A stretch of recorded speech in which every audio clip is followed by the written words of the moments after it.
pessoal, Desafios Literários no ar, e no episódio de hoje vamos encarar um épico da literatura mundial, um épico muito importante para a língua portuguesa. Trata-se de Os Lusíadas, de Luís de Camões, o livro 20 do nosso projeto de leitura 1001 livros para ler antes de morrer.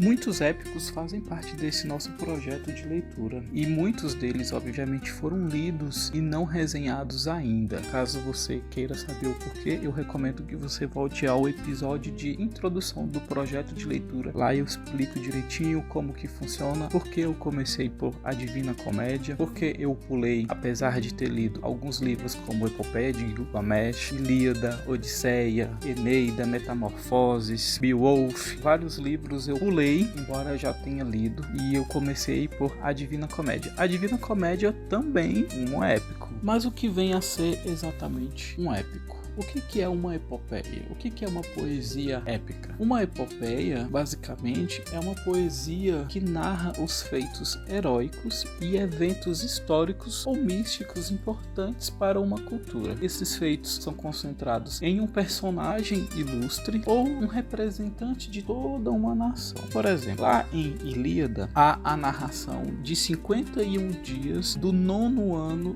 da Guerra de Troia. É importante a gente sempre lembrar que Ilíada fala sobre 51 dias específicos do 9º ano da guerra. Lembrando também que a guerra teve 10 anos. Já Odisseia narra as aventuras de Odisseu e suas dificuldades para retornar a Ítaca, sua cidade natal, após a participação na Guerra de Troia. E lá sim ele fala sobre os eventos finais da Guerra de Troia. É em Odisseia que há aquela cena clássica do cavalo de Troia que todo mundo fala, embora nem todo mundo tenha necessariamente lido Odisseia. Enfim, já Eneida, escrita por Virgílio, lembrando também, voltando rapidinho, Ilíada e Odisseia foram compostas por Homero. Já Eneida, que foi composta por Virgílio, a gente acompanha a vida de Enéas. Através de Enéas, a gente vai ver tanto a fuga dele da Guerra de Troia até a fundação da cidade de Roma. Então, resumindo, a poesia épica, a epopeia, serve como um meio de se eternizar lendas seculares, tradições ancestrais. Afinal, humanos e deuses estão em constante interação. A gente vai ver em Ilíada, Odisseia, Eneida, Metamorfoses, essa interação entre humanos e deuses. E, obviamente, essas crenças foram preservadas ao longo do tempo, tanto pela tradição oral como pela escrita, como em Os Lusíadas. Como essa preservação? A gente sabe, por exemplo, que existe mais de uma história a respeito da cidade de Roma. Uma delas é através de Enéas e sua Eneida. Outra, por exemplo, é a história de Rômulo e Remo. Então, são exemplos de crenças preservadas ao longo do tempo. E enquanto Ilíada, Odisseia, Eneida, Metamorfoses se desdobram sobre mitos e crenças greco-romanas, vem então os Lusíadas, seguindo o mesmo exemplo de todos os outros épicos, e ele então tem a intenção de eternizar um outro povo, nesse caso os portugueses. Mas quem foi o autor de Os Lusíadas e o porquê de ele escrever tal poesia épica?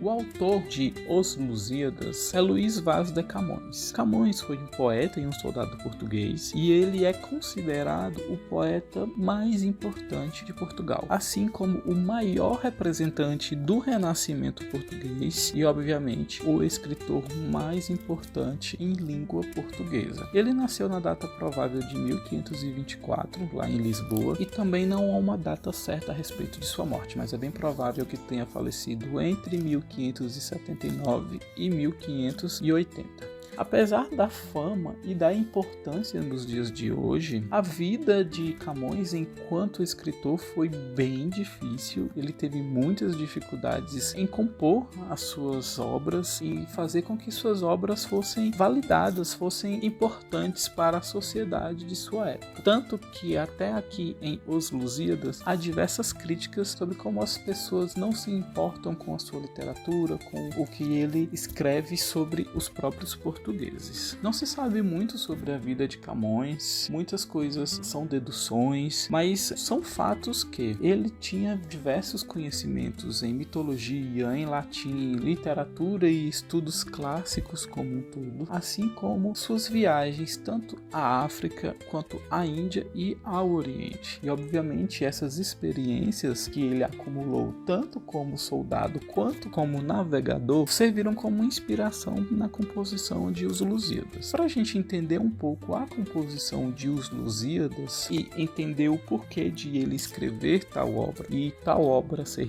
tão importante até hoje para a língua portuguesa, a gente precisa entender também um pouco de Portugal da época, de Portugal do século XVI. O século XVI foi muito importante e muito próspero para Portugal. Vamos já lembrar o primeiro fato histórico no finalzinho do século XV para o início do século XVI. Portugal achou ou descobriu o Brasil. Isso lá no início. Já lá no final do século, Portugal apenas era o país, era a nação mais importante da Europa no que dizia respeito a navegações. Portugal foi o pioneiro e referência da exploração europeia com essas navegações para o Oriente. Isso obviamente gerou muitos lucros imensos para Portugal e fizeram com que a burguesia comercial enriquecesse a nobreza, permitindo assim que a nação portuguesa esbanjasse muitos luxos e tivesse, consequentemente, mais investimentos. Então essas navegações, essas viagens fizeram com que Portugal tivesse contato com o Renascimento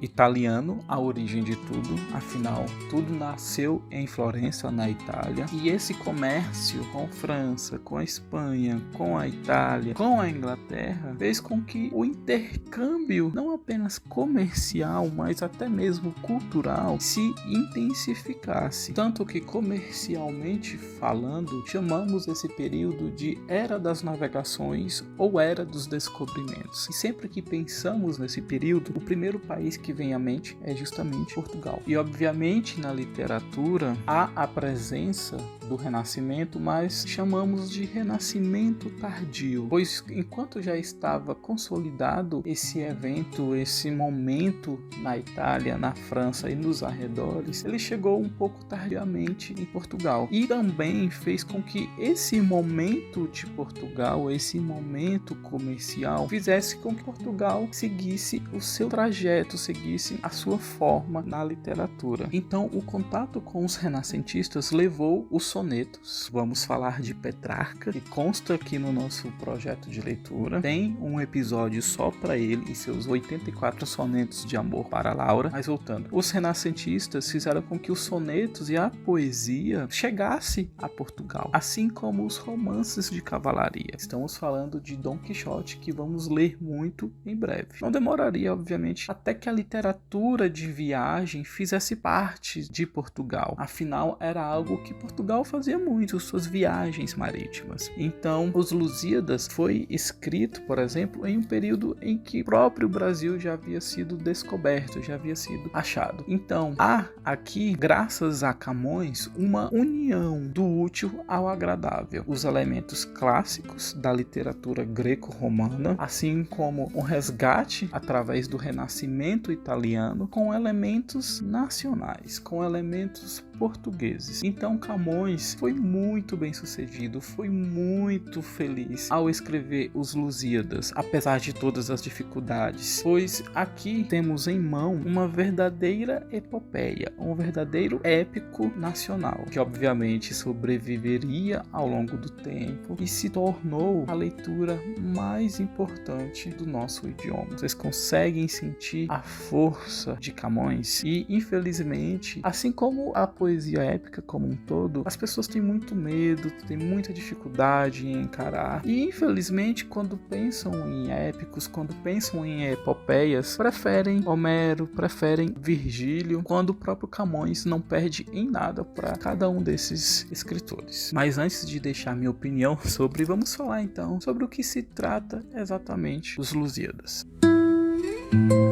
Escrita em 1556 e concluída apenas em 1571, Os Lusíadas foi publicado em Lisboa em março de 1572, com a autorização do rei. O processo de escrita de Os Lusíadas foi bastante difícil, além de muito demorado. Os Lusíadas sofreu várias intempéries, Camões perdeu seus manuscritos, os manuscritos sofreram com enchentes, com inundações. Os bastidores da escrita de Os Lusíadas dá um episódio à parte, mas vamos nos concentrar sobre a obra. Os Lusíadas falam, em poucas palavras, da descoberta do caminho marítimo para a Índia, caminho esse feito por Vasco da Gama. E enquanto eles percorrem esse trajeto, Vasco da Gama e toda a sua frota, durante a viagem vão evocando outros episódios importantes da história de Portugal. Episódios esses com o intuito de glorificar o povo português. Como eu já disse, Os Lusíadas bebe muito de fontes greco-romanas. Então, obviamente, essa epopeia vai ter muitos elementos clássicos greco-romanos, como, por exemplo, uma proposição. Uma proposição é uma introdução. Camões vai ter esse momento de introduzir, de apresentar o assunto e de apresentar os heróis. Depois vai ter o momento da invocação, onde Camões, assim como todo poeta, ao escrever sua epopeia, todo poeta invoca as musas como forma de inspiração para conseguir escrever tal empreitada. Logo após a introdução e a invocação, tem também a dedicatória. Todo poeta dedica sua obra, dedica sua epopeia a alguém. E aí então passa para a narração, os desdobramentos, toda aquela história, e no final temos a conclusão da obra. Então esses 5 pontos são característicos de toda a epopeia e eles se fazem presentes aqui em Os Lusíadas. Os Lusíadas, para finalizar, é uma obra composta por 10 cantos. É importante lembrar que, embora esteja impressa e em formato de livro hoje, a gente tem que lembrar que as epopeias não eram para serem lidas, e sim cantadas. Então temos aqui 10 cantos. As pessoas se reuniam, principalmente em praças, em encontros públicos, e faziam cantos de Ilíada, de Odisseia, de Eneida. E obviamente com a invenção da imprensa, há aqui então uma epopeia escrita e não mais oral, mas isso não perde obviamente o seu valor. Então, Os Lusíadas é uma obra composta por 10 cantos, e dentro desses 10 cantos vamos encontrar 1102 estrofes e 8816 versos. É uma empreitada e tanto. Foi uma empreitada para escrever e é uma empreitada para ler, mas ainda assim eu posso garantir para vocês, é um deleite. Mas então vamos tentar esmiuçar um pouquinho Os Lusíadas. Obviamente que eu não vou me desdobrar sobre a obra como um todo, afinal são muitos episódios. Uma coisa muito curiosa e que os leitores não sabem, afinal, se eles soubessem, eles dariam muito mais chances para os épicos, tanto Ilíada quanto a Divina Comédia, o Beowulf, enfim. A leitura de poesias épicas é muito dinâmica, porque os autores, os poetas, não se demoram em alguns fatos. Termina uma história, começa outra história, e aí ele finaliza aquela história e já começa uma outra. Não tem muito tempo a perder. Obviamente que há momentos de contemplação, momentos de observação, como todos os livros, mas ainda assim há um dinamismo, e isso faz com que a leitura seja bem mais fluida e aconteça de uma maneira muito mais natural. Mas vamos lá, vamos começar justamente pela proposição. Como em todos os épicos, Camões está introduzindo os heróis. Então eu vou ler aqui na página 41 para vocês como que ele inicia essa narrativa. As armas e os barões assinalados, que da ocidental praia lusitana, por mares nunca de antes navegados, passaram ainda além da Taprobana, em perigos e guerras esforçados, mais do que prometia a força humana, e entre gente remota edificaram novo reino que tanto sublimaram. Cantando espalharei por toda parte, se a tanto me ajudar o engenho e a arte. Cessem do sábio grego e do troiano as navegações grandes que fizeram. Cala-se de Alexandro e de Trajano a fama das vitórias que tiveram, que eu canto o peito ilustre lusitano, a quem Netuno e Marte obedeceram. Cesse tudo o que a musa antiga canta, que outro valor mais alto se alevanta. Aqui Aqui, nesses trechos, ele relembra a importância da poesia, dos feitos greco-romanos, ele lembra de Ilíada e lembra de Odisseia, mas ao mesmo tempo ele está meio que falando: parem de ler, parem de falar sobre essa nação, porque um novo povo está vindo, uma nova epopeia está nascendo. Então, quando ele fala cessem do sábio grego e do troiano, ele está justamente falando de Ulisses, de Odisseia, Eneida. Afinal, ele falou aqui do troiano e de todos os feitos, porque se as musas ajudarem, um outro valor mais alto se alevanta, ou seja, os portugueses estão chegando. Então ele já começa revisitando o passado, os greco-romanos, mas ao mesmo tempo falando que há um novo valor se estabelecendo na Europa. E ele continua agora com a invocação. Ele vai convocar, vai chamar as musas para inspirarem Camões a compor sua epopeia. Diz o seguinte na página 42. E vós, Ságides minhas, pois criado tendes em mim um novo engenho ardente. Se sempre em verso humilde celebrado, foi de mim vosso rio alegremente. Dai-me agora um som alto e sublimado, em estilo grandíloco e corrente, porque de vossas águas Febo ordene, que não tenho invejas as de Hipocrene. Dai-me uma fúria grande e sonora, e não de agreste avena ou frauta ruda, mas de tuba canora e belicosa, que o peito acende e a cor ao gesto muda. Dai-me igual canto aos feitos da famosa, gente vossa que a Marte tanto ajuda, que se espalhe e se cante no universo, se tão sublime preço cabe em verso. Aqui, Camões está convocando as Tágides, que são as ninfas, são as musas do rio Tejo. O rio Tejo é um rio português. As musas eram vistas como fonte de inspiração para todas as artes e para todas as ciências. E era através dessa influência, desse pedido às musas, que os poetas conseguiam produzir suas obras. Então, resgatando esse momento dos épicos greco-romanos, Camões também faz essa invocação, esse pedido às musas. E logo em seguida há a dedicatória. Como não poderia deixar de ser, afinal, Camões precisa tanto da autorização do rei para que os Lusíadas seja publicado, e obviamente ele quer agradar o rei e quem sabe com a escrita de Os Lusíadas ganhar alguma pensão, ganhar algum dinheiro. Então ele vai e dedica Os Lusíadas ao rei Dom Sebastião. Então ele fala assim na página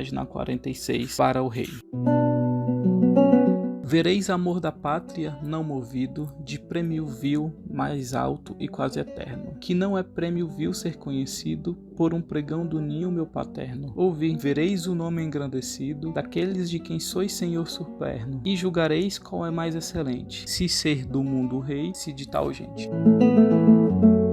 Então ele fala aqui que a nação inteira venera e adora o Dom Sebastião. E ao mesmo tempo, embora Portugal seja uma nação muito grande, uma nação de muitas descobertas, no final de tudo, o próprio Dom Sebastião, o rei da época, vai chegar à conclusão de que, embora ele tenha muitas nações, mais vale ser adorado e venerado pelos portugueses. Então, obviamente, Camões, com toda a sua esperteza, está elogiando o rei, está elogiando a nação, vai ter o objetivo alcançado de fazer com que o rei autorize a publicação de Os Lusíadas e que seja uma leitura para os portugueses, embora a gente saiba que isso tinha tido lá suas dificuldades. E depois desses três momentos da introdução, da invocação e da dedicatória, começa enfim a narração. A narração começa justamente com a frota de Vasco da Gama já em alto mar. Então podemos dizer que Os Lusíadas começa já no meio e depois Vasco da Gama vai voltar para explicar como foi todo o percurso até eles chegarem em alto mar. E eles estão rumo à Índia. O curioso é que enquanto eles estão rumo à Índia, os deuses decidem se reunir em um concílio. Página 51, vamos ler esse encontro dos deuses. Diz o seguinte: Já no largo oceano navegavam, as inquietas ondas apartando, os ventos brandamente respiravam, das naus as velas côncavas inchando, da branca escuma os mares se mostravam, coberto onde as proas vão cortando, as marítimas águas consagradas, que do gado de Próteu são cortadas. Quando os deuses do Olimpo luminoso, onde o governo está da humana gente, se ajuntam em concílio glorioso sobre as coisas futuras do Oriente, pisando o cristalino céu firmoso, vem da Via Láctea juntamente, convocados da parte do tonante, pelo neto gentil do velho Atlante. Então, esses deuses decidem se reunir para decidir as coisas futuras do Oriente. Que coisas futuras são essas? Eles vão decidir se os portugueses devem ou não conseguir alcançar o seu objetivo, que é chegar à Índia. Júpiter afirma nesse concílio que sim, pois isso já está predestinado aos portugueses, que eles vão alcançar a Índia e que eles vão obter sucesso nessa navegação. Por sua vez, Baco, também conhecido na mitologia grega como Dioniso, questiona o sucesso dos portugueses. Baco afirma que isso pode atrapalhar a fama do próprio Baco no Oriente. No Oriente, Baco é muito venerado, é muito adorado, e ele teme que os portugueses façam com que os feitos de Baco sejam abafados ou até mesmo esquecidos. Vênus, conhecida na mitologia grega como Afrodite, vê os portugueses como herdeiros dos seus amados romanos. Quem são os romanos? Os romanos são os filhos de Enéas. Falamos no começo sobre Eneida. E Enéas, segundo a mitologia, é filho justamente de Afrodite. Então, Afrodite, Vênus, vê os portugueses como herdeiros dos romanos. E ela sabe que os portugueses vão celebrar, vão adorar Vênus. Então, ela tem muita empatia, ela sente muito amor vindo dos portugueses. E por isso ela vai, nesse concílio, defender os portugueses. Então, nas páginas 58 e 61, há o seguinte diálogo. Sustentava contra ele Vênus bela, afeiçoada a gente lusitana, por quantas qualidades via nela, da antiga tão amada sua romana, nos fortes corações na grande estrela, que mostraram na terra tingitana, e na língua, na qual quando imagina, com pouca corrupção crê que é a latina. E disse assim: ó Padre, a cujo império tudo aquilo obedece que criaste, se esta gente que busca outro hemisfério, cuja valia e obras tanto amaste, não queres que padeçam vitupério, como há já tanto tempo que ordenaste. Não ouças mais, pois és juiz direito, razões de quem parece que é suspeito.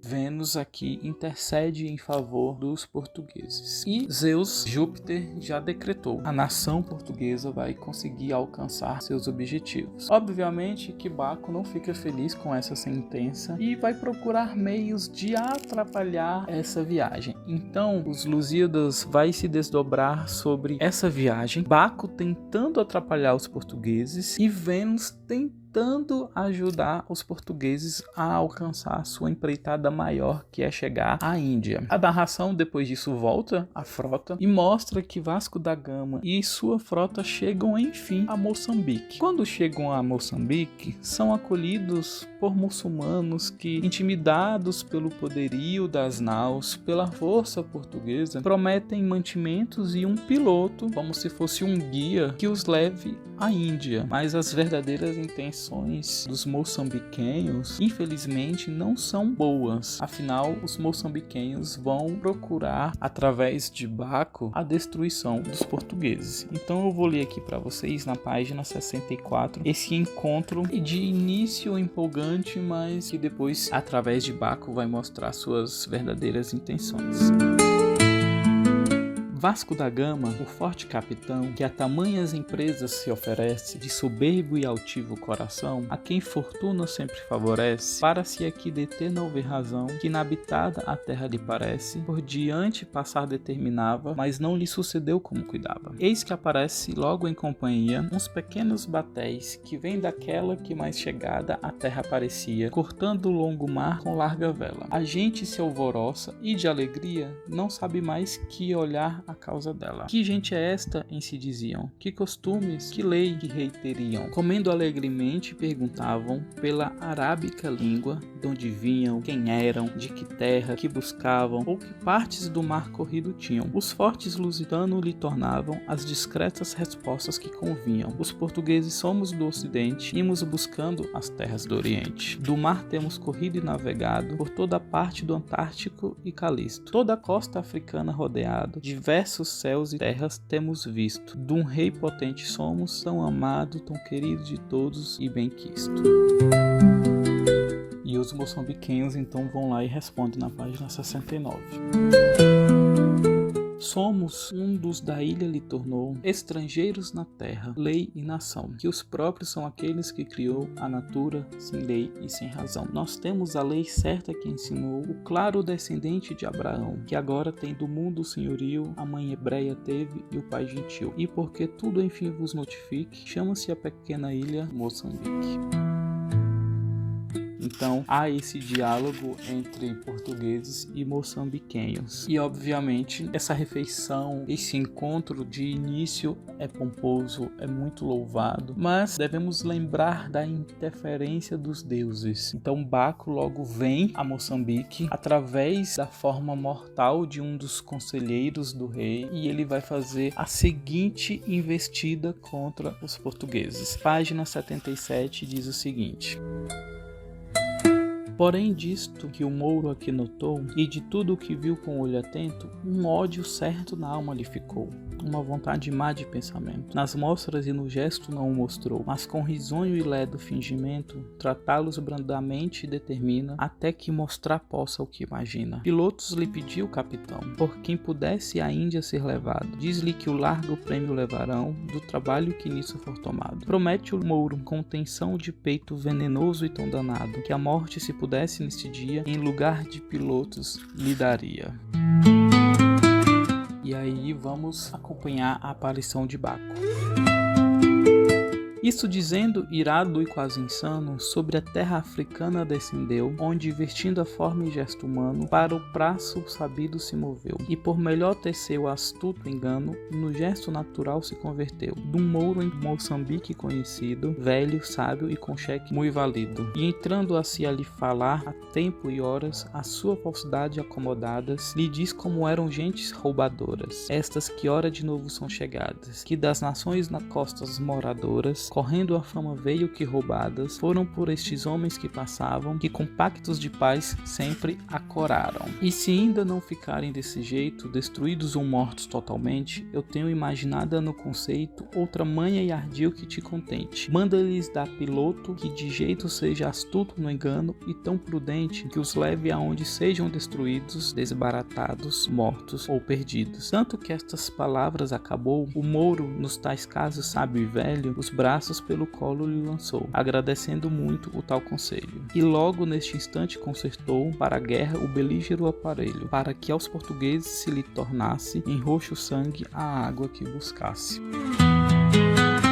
Baco aconselha a destruição dos portugueses, consegue enganar e ludibriar o povo, e os moçambiquenhos de fato vão fazer com que a destruição dos portugueses aconteça. A primeira estratégia então é atacar os marinheiros, mas os marinheiros portugueses são muito cuidadosos e aonde quer que eles vão, eles estão armados. Então os moçambiquenhos não veem uma forma muito sensata de atacar os portugueses. Eles oferecem um piloto para conduzir os portugueses até as Índias, mas esse piloto vai tentar conduzir os portugueses às terras inimigas. Obviamente uma outra estratégia do deus do vinho, de Baco. Por duas vezes o piloto vai indicar bons portos, portos de acolhimento, portos em que os portugueses vão ser bem recebidos, mas Vênus, vendo a atitude de Baco, vai perceber que na realidade se trata de terras de muçulmanos que podem ser capazes de vencer os portugueses. Então, com a interferência, com a ajuda dela, Vênus consegue fazer com que os portugueses se desviem desses caminhos. Vou ler aqui para vocês, página 83, como que funciona essa metodologia, essa interferência dos deuses.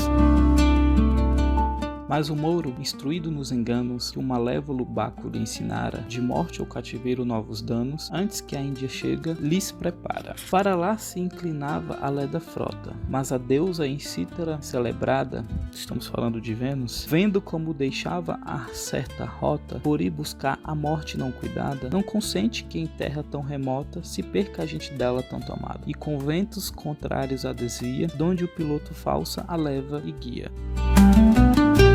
Baco faz uma coisa, Vênus faz outra e eles ficam nesse jogo dos deuses. A gente costuma até brincar com a leitura de Ilíada, de Odisseia e de tantas outras epopeias que parece mais que os deuses estão jogando xadrez e nós, humanos, somos essas peças. Então há muito desse maquineísmo, desse jogo, dessa interferência divina com relação aos humanos e eles interferem, eles ajudam através de conselhos, sonhos de conselhos, eles se personificam em humanos para conversar com humanos e trazer orientações, ou então eles convocam outros deuses inferiores a eles para fazer com que ajudem, intercedam em favor daquela nação, daquele povo, que eles consigam sobreviver de lá. Depois de muitos esforços, os portugueses, a frota de Vasco da Gama, consegue se livrar dessas terras de muçulmanos que são maus e eles chegam enfim em Melinde. Melinde é uma cidade que fica no Quênia. Lá eles são muito bem recebidos pelo rei e o rei obviamente pede a Vasco da Gama que conte toda a sua história, quem são eles, de onde eles vieram e o que eles fazem ali e obviamente, mais importante de tudo, para onde eles vão. Vasco da Gama começa essa narrativa. Vou ler aqui para vocês na página 155 o pedido do rei de Melinde, que diz o seguinte: e assim também nos conta dos rodeios longos em que te traz o mar irado, vendo os costumes bárbaros alheios que a nossa África ruda tem criado. Conta que agora vem com os áureos freios, os cavalos que o carro marchetado do novo sol da fria aurora trazem, o vento dorme, o mar e as ondas jazem. E não menos com o tempo se parece o desejo de ouvir-te o que nos contares, que quem há que por fama não conhece as obras portuguesas singulares, não tanto desviado resplandece de nós o claro sol para julgares, que os melindanos têm tão rudo peito que não estimem muito um grande feito.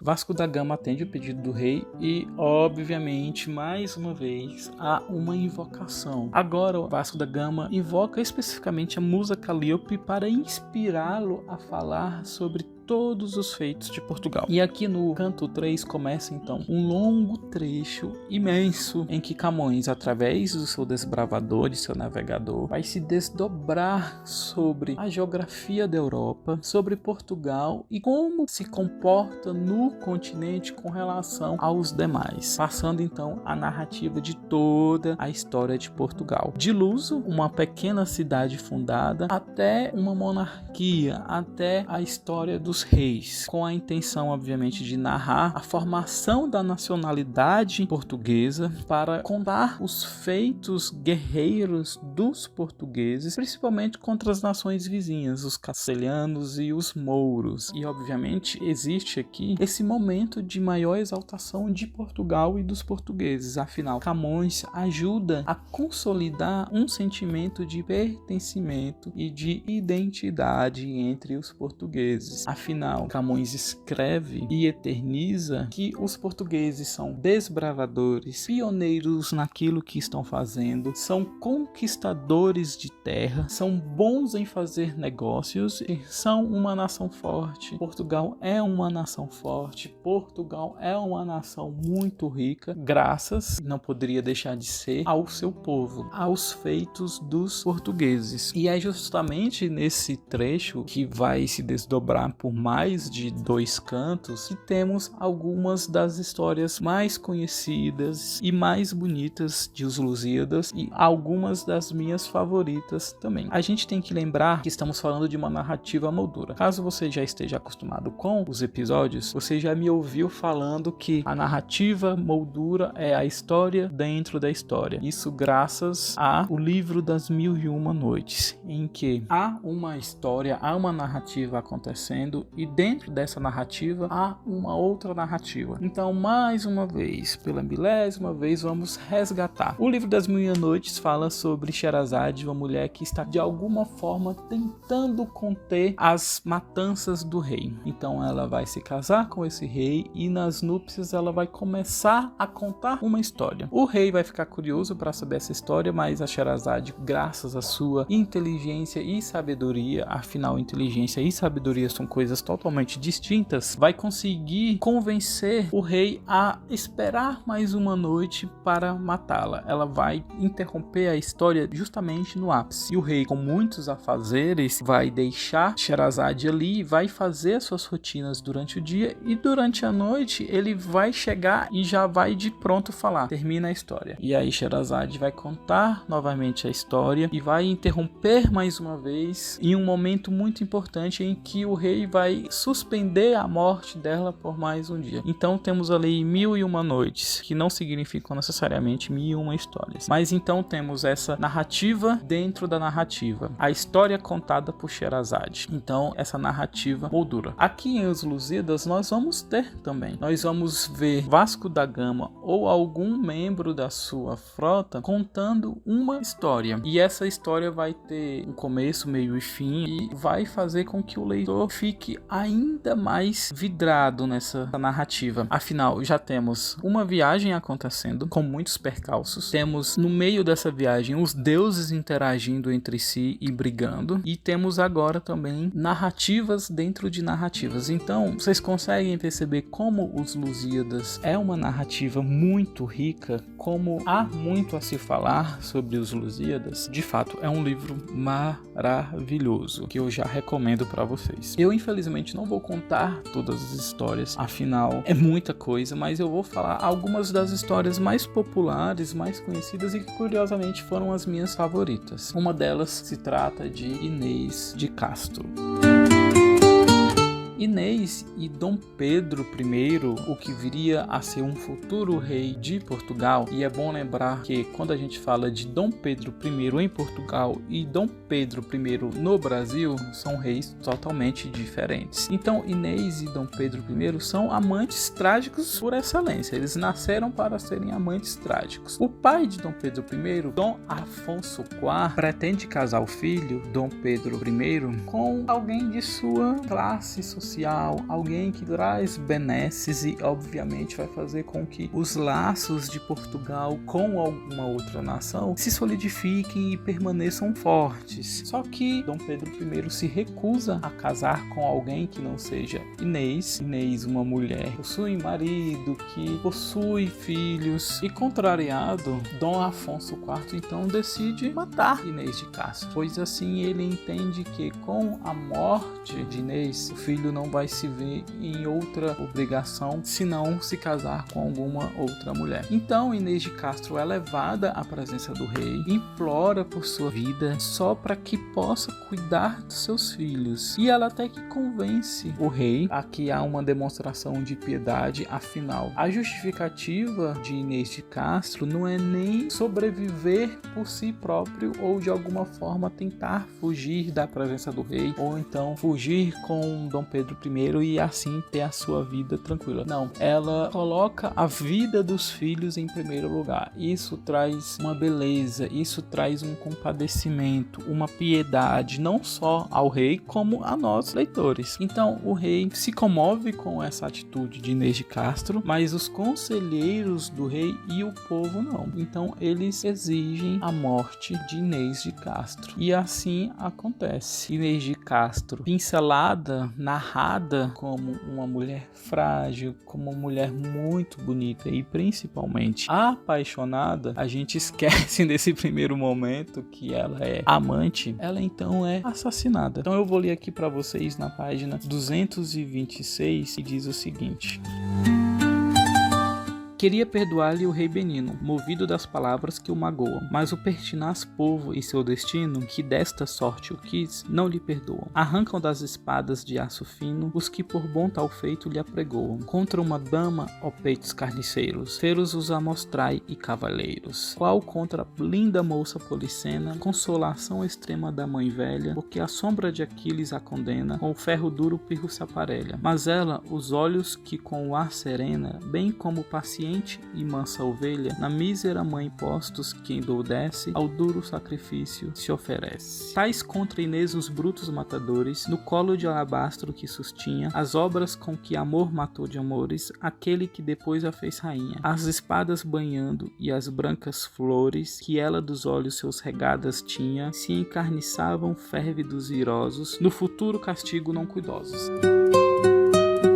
Então aqui há a morte de Inês de Castro, há todo esse cortejo fúnebre, ela é enterrada e posteriormente um novo rei faz com que ela seja desenterrada e coroada, ou seja, mesmo morta, Inês de Castro foi depois feita rainha. Então é uma história muito celebrada, é uma história muito lembrada, tanto que em livros em que há apenas trechos, um dos mais conhecidos é justamente de Inês de Castro. Para mim, a história mais bonita e a história mais comovente é a do Velho do Restelo, que é representado como um símbolo de todos os portugueses que são pessimistas com relação às grandes navegações. Ao mesmo tempo em que eles não acreditavam no sucesso dos descobrimentos dos portugueses, eles choram muito aqueles que estão viajando nas frotas, nas navegações. Tratam-se então de mães, de esposas que veem seus filhos e maridos adentrarem em um mar desconhecido e que elas temem nunca mais que eles retornem. Então são mulheres, mães, esposas, pais também, pessoas de modo geral que estão vendo seus entes indo sem a certeza de que eles voltem um dia. Então toda essa dor, todo esse sofrimento que a gente pode tirar de 1570, que é de quando os Lusíadas foi composta, e trazer para a atualidade, vamos pensar quantas pessoas são nem tanto voluntariadas, são mais convocadas para entrar em uma guerra. Como que essas mães, como que essas esposas, como que esses familiares ficam com a notícia de que um ente vai adentrar uma guerra e muito provavelmente eles não voltem? Como que fica um coração inquieto de uma pessoa que tem quase certeza de que seu filho ou de que seu esposo não vai voltar dessa guerra? É uma dor muito grande, e ainda mais em um contexto atual em que há muitas guerras acontecendo. Quantas pessoas estão morrendo? Pessoas vítimas da própria guerra e até mesmo pessoas que estão indo defender uma nação. Afinal, os Lusíadas é uma poesia épica nacionalista, então é uma propaganda dos feitos portugueses. Então os portugueses estão adentrando esse mar bravio e desconhecido, da mesma forma que há muitos soldados que estão defendendo suas nações, mas quantos deles vão perecer no meio do percurso? Então o Velho do Restelo representa todo esse povo sofrido, que fica calado, que chora em silêncio, vendo os seus entes indo embora e muito provavelmente não voltando. Então eu vou ler aqui para vocês o trecho que narra justamente a partida de Vasco da Gama aos mares, né? Ele saindo desse porto ainda em Portugal, quando esse ancião, esse Velho do Restelo, se põe a lamentar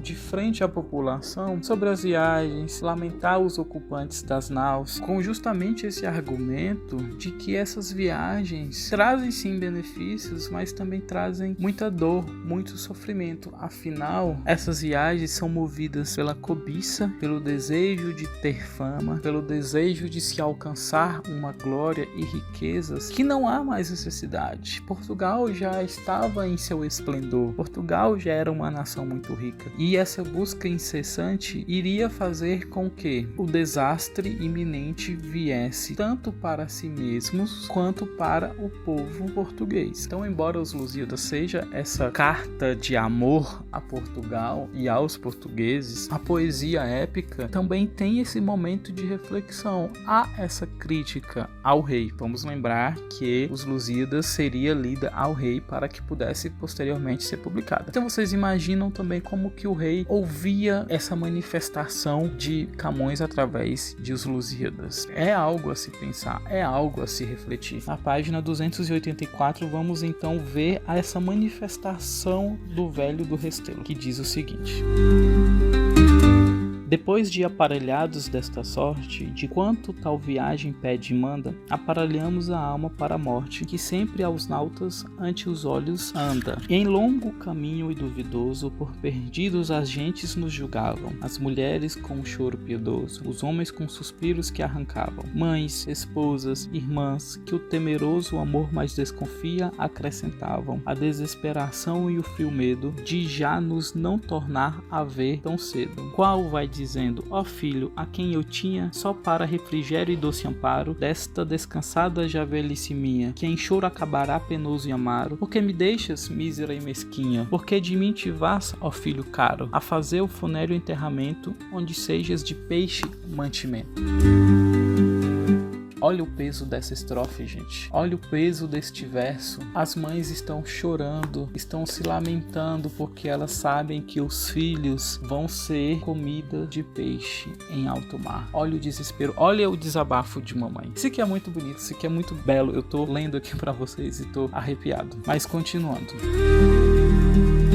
Ó doce e amado esposo, sem quem não quis amor que viver possa, por que is aventurar ao mairoso esta vida que é minha e não é vossa? Como por um caminho duvidoso vos esquece a afeição tão doce nossa, nosso amor, nosso vão contentamento, quereis que com as velas leve o vento? Nesta e outras palavras que diziam de amor e de piedosa humanidade, os velhos e os meninos a seguiam, em quem menos esforço põe a idade. Os montes de mais perto respondiam, quase movidos de alta piedade. A branca areia as lágrimas banhavam, que em multidão com elas se igualavam. Sem a vista levantamos, nem a mãe, nem a esposa nesse estado, para não nos magoarmos ou mudarmos do propósito firme começado. Determinei de assim nos embarcarmos, sem o despendimento costumado, que posto que é de amor usança boa, a quem se aparta ou fica, mais magoa. Mas o velho de aspeito venerando, que ficava nas praias entre a gente, posto em nós os olhos meneando, 3 vezes a cabeça descontente, a voz pesada, um pouco alevantado, que nós no mar ouvimos claramente, com um saber só de experiências feito, tais palavras tirou do esperto peito. Ó glória de mandar, ó vã cobiça desta vaidade a quem chamamos fama, ó fraudulento gosto que se atiça, com a aura popular que honra se chama, que castigo tamanho e que justiça, fazes no peito vão que muito te ama, que mortes, que perigos, que tormentas, que crueldades nela experimentas, de uma inquietação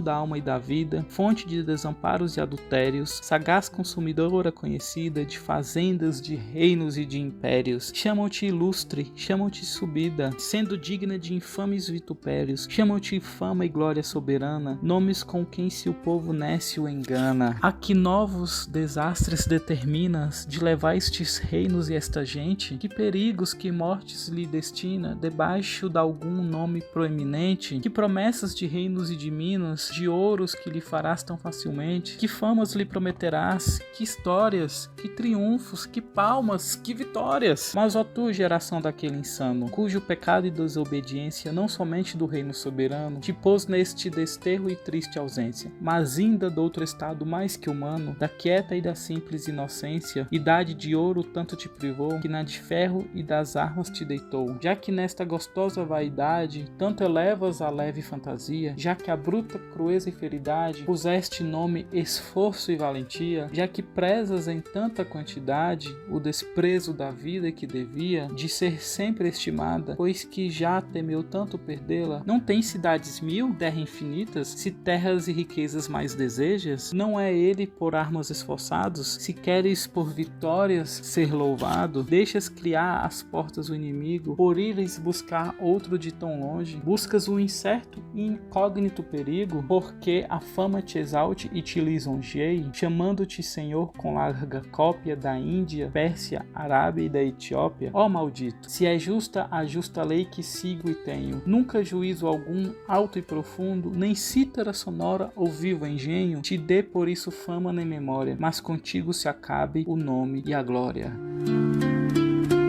Então o Velho do Restelo aqui vocifera, aqui grita o quão dolorido é ver esses entes partindo, e tudo por conta de fama, de glória, de riqueza, quando Portugal já era uma nação rica. E ao encarar essas viagens, ele sim pode ser bem sucedido, pode ter essa fama, pode ter essa glória, mas ao mesmo tempo está procurando novos inimigos. E isso é tão verdade, o Velho do Restelo é tão pontual, que eu acredito que só a leitura do trecho do Velho do Restelo vale a leitura inteira de Os Lusíadas. Caso você, leitor que está me ouvindo nesse momento, não queira ou não tenha interesse ou tenha medo de Os Lusíadas, se permita ler Os Lusíadas, se permita conhecer essa epopeia, se permita ler o livro mais importante da língua portuguesa. Mas ainda assim, caso você tenha medo, procure uma versão adaptada, procure alguma versão com episódios específicos, que lá com certeza vai ter o Velho do Restelo. Se permita ler o Velho do Restelo, se permita apreciar essas palavras tão dolorosas, tão difíceis, mas que fizeram com que este livro saltasse assim imensamente. Muito incrível. Acredito que vai ser um dos trechos mais inesquecíveis da minha vida enquanto leitor. Por favor, se permitam conhecer o Velho do Restelo, se permitam conhecer Os Lusíadas. Vocês viram que eu me empolguei, né? Fiquei arrepiado, porque de fato muito emocionante, muito lindo, uma das coisas mais lindas que eu li. Mas voltando, Os Lusíadas é um hino de adoração a Portugal, é sublime, é maravilhoso, mas ao mesmo tempo Camões não poupa críticas, o que é bastante sensato quando a gente olha de fora 500 anos depois desse acontecimento, mas ao mesmo tempo é de uma ousadia sem número. Afinal, ele estava escrevendo e ele leria para o próprio rei. Então, como vocês conseguem pensar e imaginar qual seria a reação do rei ante esse desabafo? São coisas muito bacanas de se pensar. A gente tem um livro, a gente tem um texto, mas a gente consegue ao mesmo tempo pensar qual seria a reação, pensar como que o rei e os portugueses lidariam com tal afronta, até dependendo do viés, dependendo da perspectiva. Mas Camões foi muito sensato com esse momento principalmente, e em vários outros momentos. Esse não é o único momento sublime, não é o único momento de beleza e ao mesmo tempo de crítica, tanto ao rei como à sociedade portuguesa como um todo. E a pergunta mais importante: os portugueses, a frota de Vasco da Gama, conseguiu chegar ao seu objetivo com a ajuda de Afrodite ou de Vênus, como você preferir? Isso eu vou deixar para você, leitor, chegar a esta conclusão. Mas a resposta está envolta em muita beleza, muitos versos de encher os olhos e de aquecer o coração. Luís de Camões foi de fato incrível. A introdução dessa edição que eu li, da Nova Fronteira, Alexei Bueno, na introdução, nos explica um pouco sobre a força de Portugal naquela época e como isso obviamente influenciou a escrita de Luís de Camões. Então, na página 9, Alexei Bueno diz o seguinte: no alvorecer do século XV, enquanto França e Inglaterra se refaziam da Guerra dos 100 Anos, enquanto a Espanha se dedicava à reconquista e boa parte da Europa saindo do feudalismo ainda não atingiram o nível nacional, Portugal, do ponto mais ao ocidente do mundo conhecido, dirigia todos os seus esforços de nação unificada para a expansão comercial marítima, a descoberta de novas rotas e produtos novos, fundando assim, através de uma série de façanhas náuticas e militares, o seu vasto império comercial e mercantil, consequência terrena do pretexto sagrado de guerra aos infiéis e expansão da fé. Fundiam-se, assim, num desses raros momentos em que se dividem as águas da história, o ideal cavalheiresco e o religioso medieval, tão importante ao surgimento do Estado português, feito por vias de reconquista, com a curiosidade empírica e científica já da Renascença de todo o processo das grandes navegações. Então, muitos acontecimentos ao redor de Portugal estavam, de fato, naquele burburinho, e Portugal, ao mesmo tempo em que não estava envolvido com guerra, estava visando, na verdade, um desenvolvimento maior. E, obviamente, isso faz com que ela se sobressaia ante as outras nações e comece a fazer navegações. Esse contato, como eu falei no início, fez com que eles conhecessem outras nações, e não somente o comércio, mas mais a cultura de um modo geral. Então, por exemplo, o próprio Alexei, na página 10, nos fala sobre o início da literatura portuguesa. Então,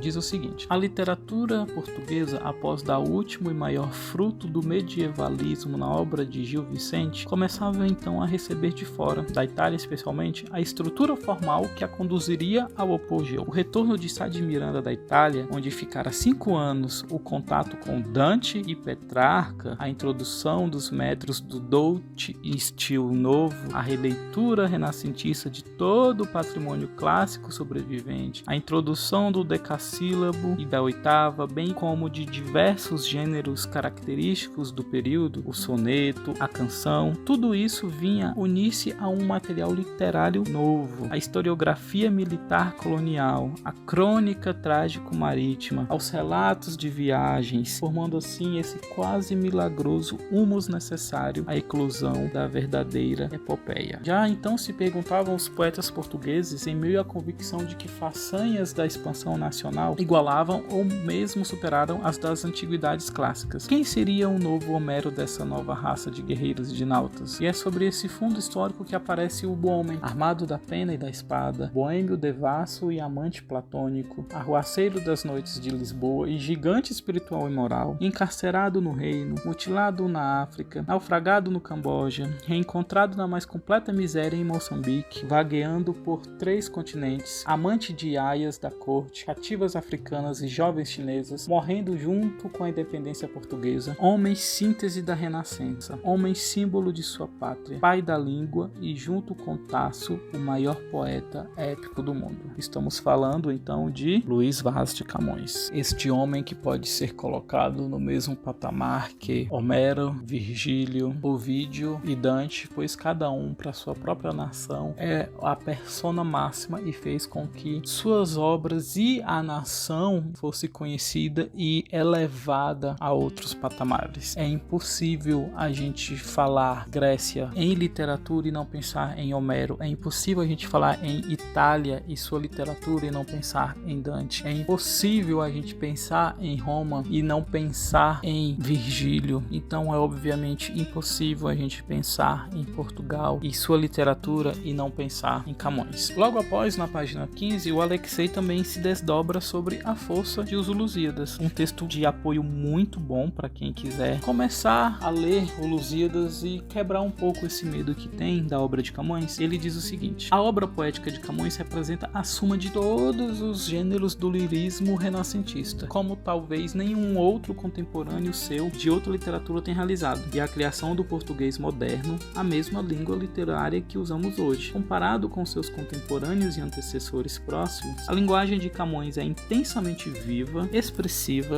flexível e liberta de arcaísmos. As mesmas formas introduzidas e utilizadas por outros encontram em Camões, com diferença de pouquíssimos anos, a sua realização definitiva. Em todos os gêneros do período escreveu e em todos superou. Então vocês conseguem perceber, ouvintes e possíveis leitores, que obra valiosa nós temos em mãos. E o melhor de tudo, aqui não há uma tradução, aqui há uma revisão e uma atualização de algumas palavras que eventualmente podem estar em desuso nos dias de hoje, ou com uma adaptação leve para que o texto possa ser compreensível. Mas Os Lusíadas por si só já é escrito em um português moderno. Então estamos bebendo, estamos lendo, estamos encarando este livro diretamente de sua fonte, sem tradução, sem adaptação. É um presente e tanto. Mas vamos lá para 2 pontos muito importantes que a gente precisa entender em Os Lusíadas. O primeiro, o que significa Os Lusíadas? Se quando falamos de Portugal, falamos primeiramente portugueses. Os Lusíadas são considerados filhos de Luso. Luso não sabemos ao certo. Ou ele é um filho de Baco, ou ele é um companheiro de Baco. E obviamente fundador da cidade de Lusitânia, hoje terras portuguesas. O próprio Camões em 2 momentos fala sobre essa origem desse nome e como ele se apropriou disso. Mas eu vou ler aqui para vocês na página 171 uma breve explicação. Diz o seguinte: esta é a ditosa pátria minha amada, a qual se o céu me dá, que eu sem perigo torne com esta empresa já acabada. Acabe-se a luz ali comigo. Esta foi Lusitânia derivada, de Luso ou Lisa, que de Baco antigo, filhos foram, parece, ou companheiros, e nela então os íncolas primeiro. Íncolas são os habitantes. Então, esta é a origem de Luso. Esta é a origem de Os Lusíadas. E um outro ponto muito importante que não podemos ignorar é justamente o fato de estamos com uma epopeia, estamos com uma literatura enaltecendo deuses greco-romanos. Afinal, estamos falando da ajuda de Vênus, de Zeus, de tantos outros deuses para com Portugal, mas devemos nos lembrar que Portugal era uma nação cristã. Então, como que há essa dubiedade entre o cristão e o profano? O próprio Alexei Bueno nos dá essa resposta aqui na página 24, que eu vou ler para vocês. A fusão do maravilhoso pagão com o cristianismo, o enciclopédico cabedal de conhecimentos espalhados por toda a obra, o próprio tema da grande expansão marítima fazem dos Lusíadas a epopeia por excelência da Renascença, clássica e pré-barroca, mais caracteristicamente que a própria Jerusalém libertada de Tasso. Esta mais contra-reformista, pela substituição total do maravilhoso pagão pelo cristão, em que pese a sua magistral polifonia a três vozes, do heróico, do amoroso e do fantástico. Então, a justificativa é de que os pagãos, as histórias, a intervenção dos deuses aqui é meramente literária, é meramente para que os Lusíadas conseguissem de fato ser uma poesia épica, tanto que o próprio Vasco da Gama e toda a sua frota pedem alguma ajuda, eles pedem a Deus, não há um Deus específico, mas aí entram os deuses greco-romanos ajudando Portugal a alcançar os seus objetivos. Mas é muito interessante como que até nesse ponto Camões teve esse cuidado em lidar com essa dubiedade entre o cristão e o pagão. Para finalizar, afinal o episódio já está imenso, vamos falar um pouquinho sobre a edição. Há muitos anos a gente não tinha uma edição completa de Os Lusíadas e uma edição bem feita, bem cuidada, até que a editora Nova Fronteira nos proporcionou uma edição de box de luxo. O livro vem de fato em uma caixinha bem durinha, bem resistente, que protege o livro, e o livro em si tem ilustrações, tem facsímiles de algumas impressões iniciais, é em capa dura, então é um cuidado, um primor que muito me alegrou, embora eu prefira boas edições, boas traduções do que necessariamente um trabalho gráfico. O trabalho gráfico não é o ponto mais forte para mim, mas aqui há um cuidado com ambos. Então, ponto muito positivo para a Nova Fronteira, ainda mais que, olhando aqui a catalográfica, o projeto editorial foi quase que feito apenas por mulheres. Só teve um homem em todo esse processo